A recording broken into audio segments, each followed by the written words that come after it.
So this is the DJI Pocket 4, the newest iteration of DJI's Pocket series cameras. And it packs some pretty impressive specs, including a brand newly designed sensor that enables some pretty impressive dynamic range, actual full DLog, and 4K 240 frames a second slow motion, which if you didn't think you needed slow motion, it might just change your mind. But it also has compatibility with some new accessories like this little light that makes a pretty big difference when you're filming in low light. And while I did actually buy a Pocket 4 when I was traveling through Canada recently, this particular Pocket 4 was actually given to me by DJI for this review. But to start off with, if you get the Creator Combo, here's what you get. This really nice little carrying case and some stickers. But in addition to that, you get this nice case that keeps everything in it really well. So if you're going to travel with everything, this is the one you want to take. And of course, the thing that most of us really care about is the actual Pocket 4. Now, because the Pocket 4 has fast charging, you can charge from 0 to 80% in about 18 minutes, but because we're already at 51%, it should take 10 minutes or less to get us up there. And one of the new accessories for the Pocket 4 is this little fill light that magnets onto the gimbal and uses the actual battery from the Pocket 4 to power the light. Super useful and clean setup. And you have two little furry windscreens for the Mic 3, and then you have the Mic 3. You can snap the windscreen on just like that. Helps you out a lot in wind. And the magnet and clip for the Mic 3. So if you're going to attach it magnetically, you can. The clip, if you're going to attach it to a backpack strap or something like that. And we have the mini tripod and the base for the Pocket 3 that allows you to attach it to anything with a 1/4-20. You also get the wide angle lens, which takes you from about a 20mm field of view to about a 15mm field of view. A hand strap. You get a USB-C cable to recharge and do data transfer from the Pocket 4, and you also get a cable to recharge the Mic 3. The biggest thing that DJI has made an improvement in this is giving you access to full DLog, which also unlocks up to 14 stops of dynamic range with this new sensor that they put in this thing. And it is impressive because you also now get a actual lossless 2x zoom, which gives you just a little bit more ability to punch in and get a little closer and a little more detail shot. But the image quality coming out of a camera this size, much like the Pocket 3, the Pocket 4 just has no business being this good for the size that it is. It is an incredibly good camera. And when you add, even in normal color profile, which is 10-bit, you get some really great imagery, very accurate colors.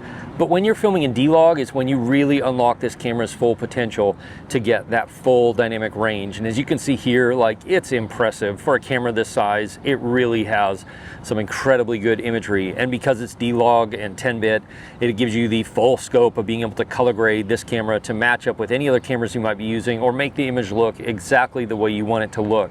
And you can push this imagery really far before it starts to break. It really does hold up well to color grading. And it's one of the reasons even the Pocket 3, I've been shooting on that for 3 years now. I've used that in some big, very big productions along with high-end cinema cameras, just because the imagery actually does hold up. One of the things that is just super cool to play with is the new slow motion, because 4K 240 frames a second gives you access to some incredibly slow motion, almost to slow motion. You have to film things that are moving really fast in order to really get 4K 240 to look good. But as you can see here, like, it looks fantastic. The one caveat to that is that you can't film in slow motion in DLog at 4K 240. So that might be a little bit of an issue, but honestly, the normal color profile, DJI does a great job with their colors. They look really good, and it's totally perfectly usable in my opinion. But one of the biggest improvements that they've made is in photos. You actually now get some pretty decent higher resolution photos, where the Pocket 3 you only had 9 megapixel stills. Now you get up to 37 megapixel stills. And so now you can actually get some pretty good, pretty nice photos out of this. Not that the Pocket 3 was bad, but the Pocket 4 definitely gives you a lot more detail and just information in the image to be able to edit it or to make it look the way you want it to look. It really does produce some very nice photos. But some of the biggest improvements they've made and some of the biggest things that make the Pocket 4 a great camera is the user experience. And by that I mean some of the things that they've added to this camera just make this whole thing a different level of being able to use it. One, they've added gesture control, which is super cool. You can just hold your hand up to start and stop recording now, which is great.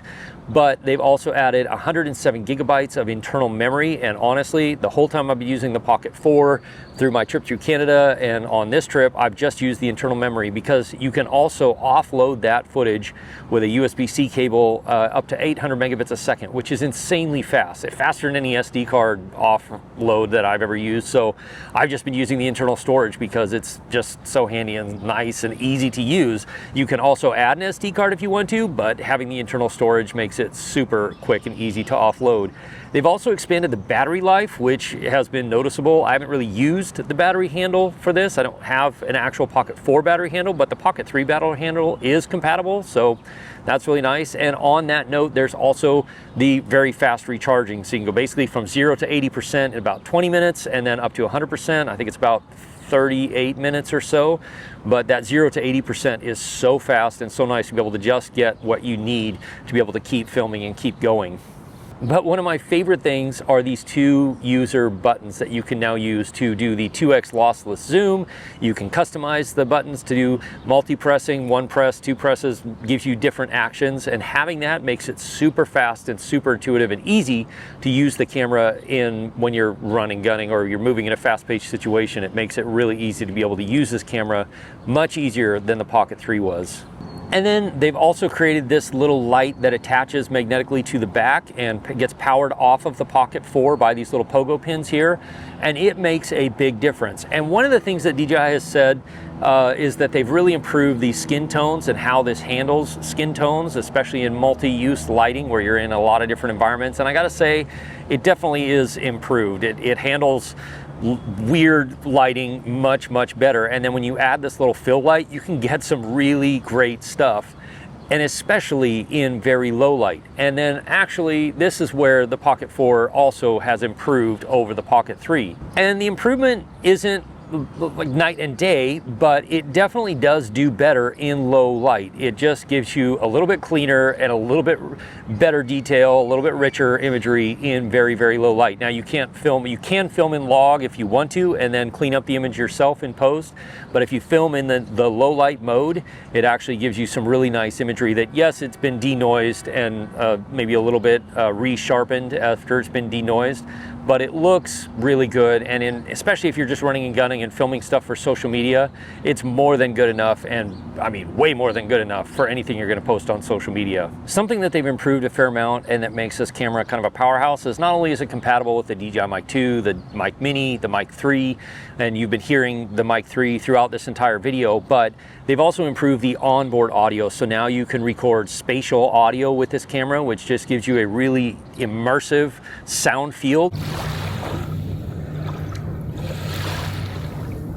And you can record that while also recording your mic. So you can record up to 4 channels. So you could have 2 separate microphone channels as well as a stereo sound field channel recorded from the Pocket 4, which just gives you a lot of options for if you want to create a soundscape of a place you're recording in. You want to capture the live feel of what it's like to be there, but then also have good clean audio from the microphone like you've been hearing through this clip, then you can do that. And then we come to Active Track. And if you are using one of these cameras, you really should think about using Active Track, because it gives you the ability to just add a little motion and a little movement to your scene. But Active Track 7, which is what the Pocket 4 has in it, has been pretty dramatically improved, especially when it comes to subject recognition, which means you can keep it locked on a subject even when you're in a crowd of people. And I've been impressed at how well it will stay locked on a subject even when there are other things moving around in the foreground. Another feature that's in this camera is glamor effects and film filters. Now, I'm not going to use glamor effects, but maybe I need them now because I'm getting older, but the film filters are actually kind of cool, and you can adjust how much you want them to be on or not. You can have them at max, where they basically it's 100%, or you can turn them down and just add a little bit. If you want to give your footage in camera a certain look, personally, I just prefer to shoot most things in DLog and have it, you know, operate or work with it in post to match up with other cameras that I might be using. But next, I'd love to know what you think of the Pocket 4. What do you think of the stuff you saw in this video? I've been pretty dang impressed now that I've had a chance to actually use it for a bit. Let me know in the comments below what you think. But next, you're gonna wanna watch this video right here. I'll see you over there. As always, if you have questions, ask me in the comments below, or join my live stream, which happens most Wednesday nights at 4 p.m. Alaska time, 8 p.m. Eastern. I'll see you again soon in the next video. Cheers.